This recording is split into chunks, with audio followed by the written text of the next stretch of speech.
নমস্কার, কেমন আছেন সবাই? ভালোবাসা বাঁধা সংসারে আপনাদের সবাইকে স্বাগত। আজ রবিবার, আবার এই রান্না বান্না, ঘরদোর গোছানো, পরিষ্কার এসব তো লেগেই আছে, রোজই তোমাদের দেখাই।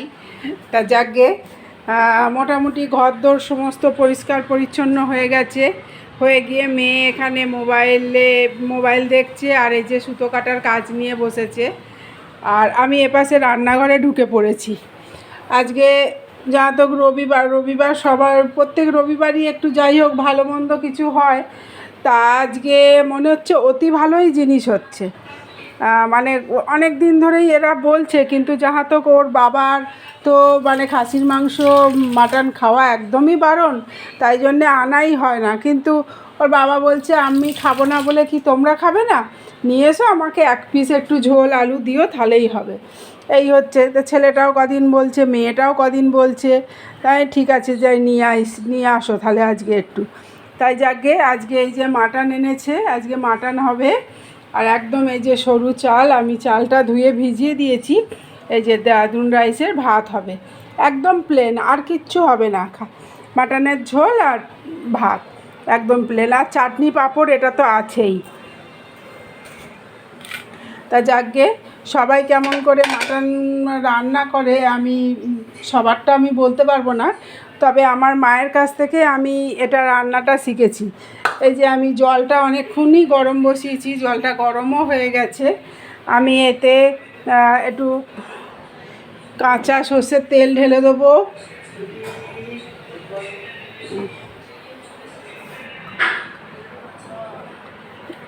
তারপর দেব এই যে নুন, এই হলুদ আর লঙ্কার গুঁড়ো।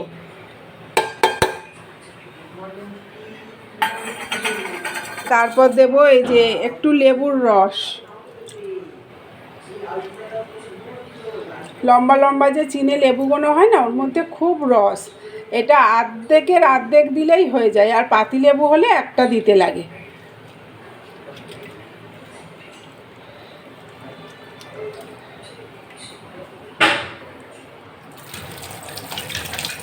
তারপরে আমি বেশ বেশ এরম সাইজের বড় দুটো পেঁয়াজ আমি এখানে কুচিয়ে রেখেছি, সেই কুচনো পেঁয়াজটাও আমি দিয়ে দেবো।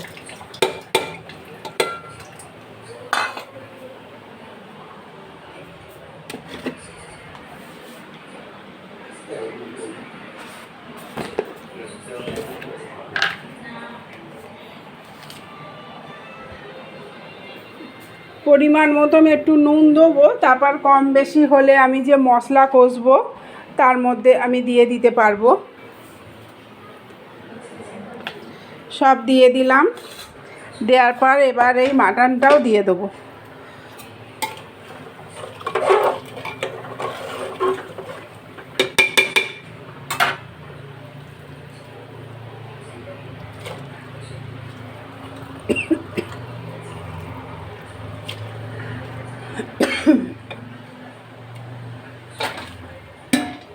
মাটনটা পুরোই আমি ঢেলে দিলাম।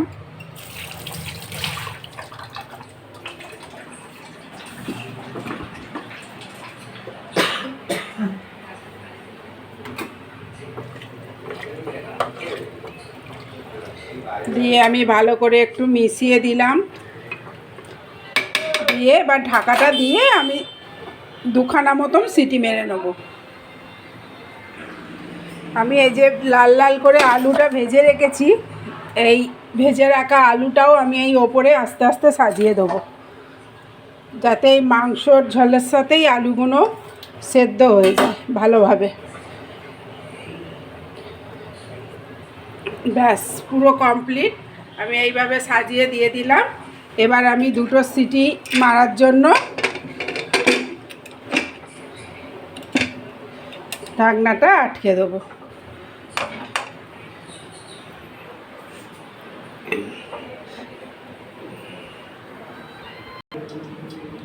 মাংসটা আমার খুব ভালোভাবে সেদ্ধ হয়ে গেছে, এই যে তোমরা দেখতে পাচ্ছ,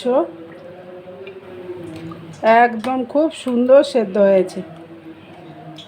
এই যে তার সাথে আমার এই আলুগুলোও সেদ্ধ হয়ে গেল মাংসর জুসের সাথে।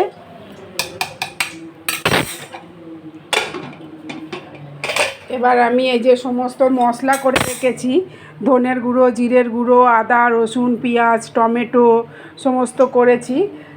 ওতেও আমি সেদ্ধ করার সময় এই সব দিয়েছিলাম, লঙ্কার গুঁড়ো, হলুদের গুঁড়ো, তা একটু কম কম সবেতেই আছে, তাই এগুলো আবার আমি এই মশলার সাথে দেব। আমার তেলটা গরম হয়ে গেছে, আমি একটু গরম মশলা ফোড়ন দেব। আর এপাশে আমার ভাতটাও হয়ে এসেছে।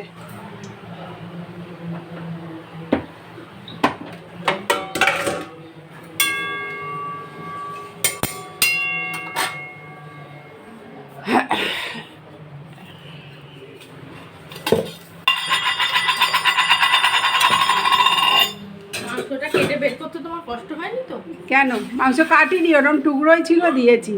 আমার মেয়ে একটু সেদ্ধ জুস খেতে চেয়েছে, তা আমি এক টুকরো মাংস আর একটুখানি ওই ঝোল দিয়েছি, সেদ্ধ ঝোল।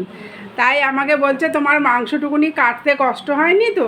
আমি কিন্তু কাটিনি, ওইটুকুনি একটা ছোট্ট পিস ছিল, সেটা আমি ঝোলের সাথে উঠে এসেছে, ওকে তুলে দিয়েছি। তাই ও ওরকম বলছে। আগে যেসব জিনিস ও দেখে ঘেন্না করতো, খেত না। দাঁড়া, দিতে কি কষ্ট হতো, এইটুখানি টুকরো, কোথায় আমার হাত দেখাচ্ছি, এইটুখানি টুকরো, এইটুখানি বুকে কষ্ট লেগেছে সেইটুখানি টুকরো। তা যাকে, ও পাগলির কথা আর বেশি কান দিয়ে লাভ নেই। আমি গরম মশলা ফোড়ন দিয়েছি, এতে দিলাম 2-4টে চিনি,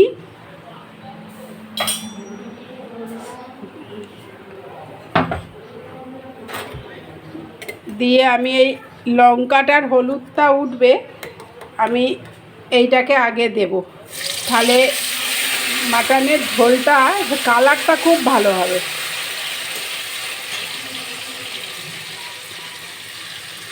এটা একটু ভাজা ভাজা হয়ে গেল, এবার আমি পুরো মশলাটা ঢেলে দেবো।